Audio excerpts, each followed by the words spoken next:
Marsha Linehan, who developed DBT, defines mindfulness as the act of consciously focusing the mind in the present moment. A person who is mindful is aware in and of the present moment. Mindfulness is the opposite of being on automatic pilot or being lost in habit. Mindfulness practice is the intentional process of observing, describing, and participating in reality, non-judgmentally in the present moment. So now we're going to look at what this definition entails and some of the reasons why mindfulness is so important in DBT. Now there are 7 core mindfulness skills in DBT. The first is wise mind, and I already have a video about wise mind that I'll link to in the description and pinned comment. Next, there are the what skills. What are we doing when we're practicing mindfulness? Which are observing, describing, and participating. And then the how skills. How do we do mindfulness? How do we observe, describe, and participate? And these are non-judgmentally, one mindfully, and effectively. And finally, the goals of practicing mindfulness in DBT: to reduce suffering and increase happiness, and to increase control of our minds and stop allowing our minds to control us. So first, let's look at observing. Observing involves paying attention on purpose to the present moment. And we say on purpose because if we don't deliberately choose to focus our attention in the present moment, we're often just functioning on automatic pilot, and our minds will tend to wander away from the present quite quickly, and we'll end up daydreaming, or lost in the past, or looking ahead to the future, and we can lose track of what's going on right now, in this moment, in the present, altogether. When we're observing what's going on outside ourselves, external things we're taking in through our senses. And we're also observing what's going on inside ourselves, with our thoughts, feelings and emotions, and bodies. Observing is important because if we're not observing what's going on in the present moment, we lack awareness. And without awareness, we lose the ability to influence what we're experiencing. If we're not aware of what's going on around us, we can't know how to respond effectively. We can't interact effectively with other people. We can't assess whether our emotional reactions, behaviors, and thoughts about a situation are appropriate, proportional, or balanced. And we can't tailor our responses to fit the situation. And if we're not observing our thoughts and not aware of what we're thinking, then we leave ourselves at the mercy of our thoughts. Without awareness, we can't exert any control over our minds, and instead we allow our minds to control us, which is the opposite of one of the goals of mindfulness. And if we're not observing our emotions and the body sensations that go along with them, we lack awareness into what and how we're feeling, and we can be quickly overcome by emotional mind. And when we're not observing our own behavior, we often end up acting on automatic pilot, not really aware of what we're doing or how we're behaving, which means we don't even give ourselves a chance to change how we're acting. But if we're observing our own behavior, we give ourselves the opportunity to act differently and more effectively, in ways that are more helpful to us and the situation. And that ties into one of the how skills of mindfulness we'll be talking about later. When we're acting mindfully, we're acting effectively. And observing is one of the 4 parts of the distress tolerance skill, STOP, which stands for stop what you're doing, take a step back, and observe. Observing gives us a chance to take stock of the situation, become aware of what's going on outside of ourselves, inside of ourselves, and with our behavior. And then it's only once we've observed what's going on that we're able to choose how we wish to move forward. And then we can proceed in the way that's going to be most effective for that situation. Describing can simply involve putting words on our experience. I'm seeing a sunset. I'm hearing some birds. I'm starting to feel a little anxious. There's some tightness in my throat. I'm thinking, that person's being a real jerk. Or, I'm worrying, what if I can't get this done on time? Now, describing helps keep us grounded in the present moment because we can't be describing what we're experiencing if our minds have wandered away from the present moment. So describing forces us to stay in the moment. And describing helps us take a step back from our experiences. And when we take a step back, we're able to observe things more clearly. And that's why take a step back is the second part of the stop skill. When we take a step back from a situation, we can become aware of what's actually going on. And when we're able to take a step back from our thoughts, feelings and emotions, and body sensations, we can observe them without getting caught up in them, which helps prevent them from becoming overwhelming.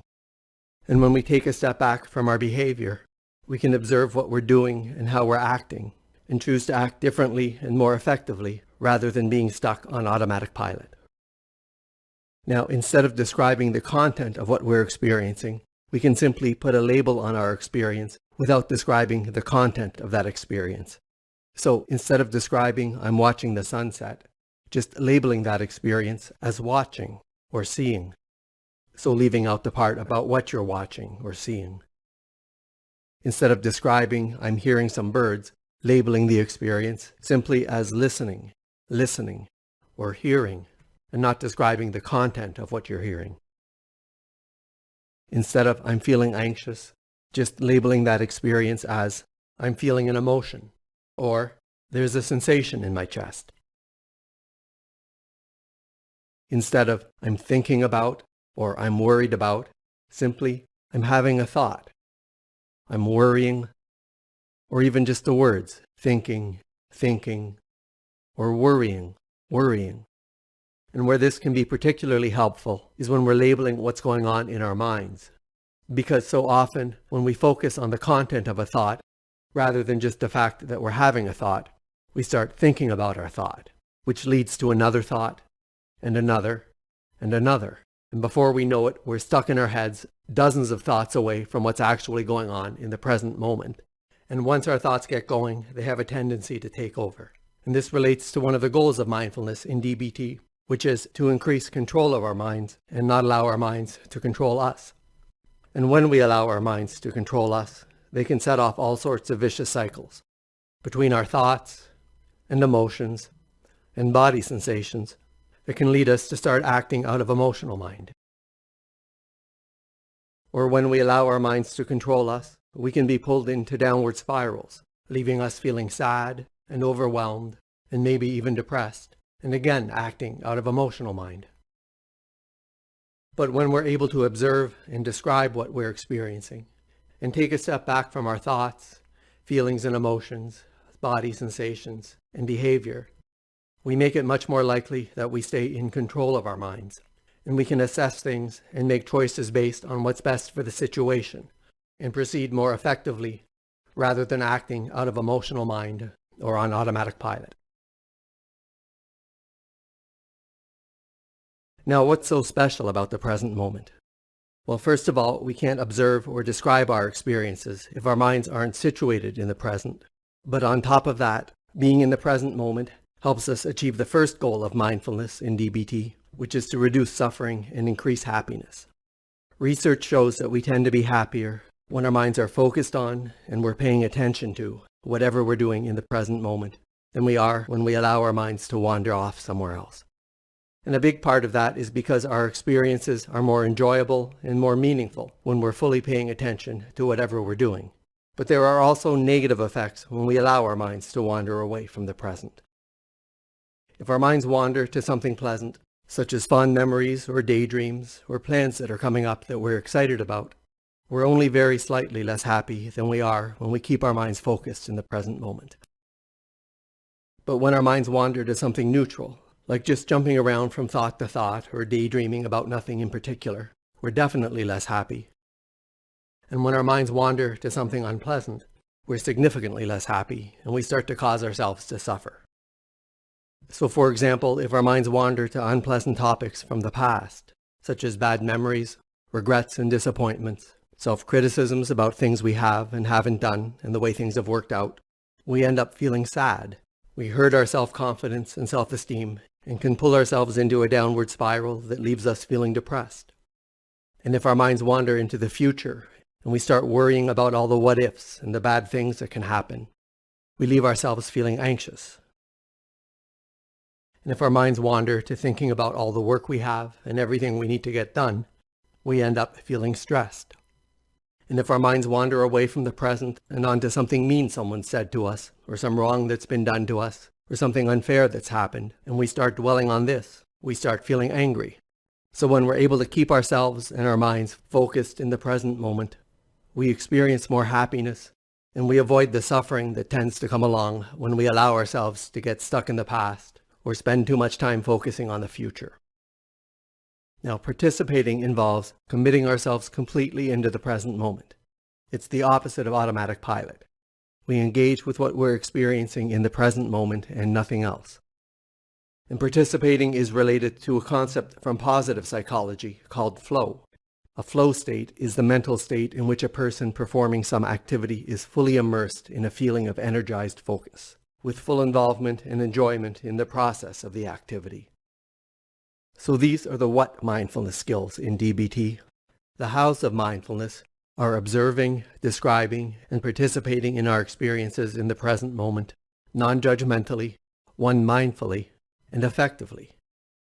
So when we're being mindful, we're paying attention to our experiences in the present moment, non-judgmentally, and as they are. We're not judging or evaluating our experiences as being good or bad, pleasant or unpleasant, desirable or undesirable.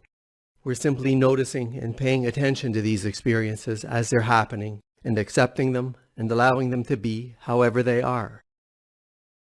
And we're doing this one mindfully. We're completely present in the moment.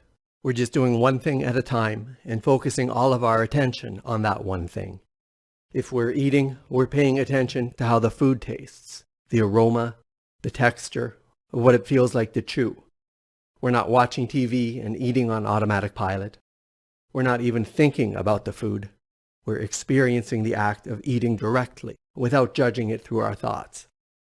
And if we're talking to someone, we're listening to them and doing nothing else. We're not daydreaming. We're not thinking about what we're going to have for dinner. We're not even thinking about what we're going to say next.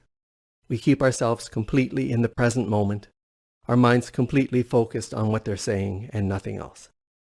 And the last how of mindfulness is effectively. We're mindful of our goals in the situation, and we do what's necessary to achieve them. We focus on what works and don't allow emotion mind to get in the way of us being effective. We do what's needed for the situation that we find ourselves in. And this how of effectively ties back into what we were talking about earlier with respect to observing and describing. And that when we observe and describe what's going on in the present moment, we give ourselves the opportunity to act more effectively, rather than acting out of emotional mind or just going through the motions on automatic pilot, or falling into our habitual behaviors that often aren't very effective and cause us more harm than good. And in my next video on advanced mindfulness skills in DBT, we'll look at some ways to practice and develop these skills. So please hit the like button and subscribe to my channel so you don't miss out on my other DBT videos when they come out. And there's a link in the description and pinned comment to a playlist with all of my DBT videos.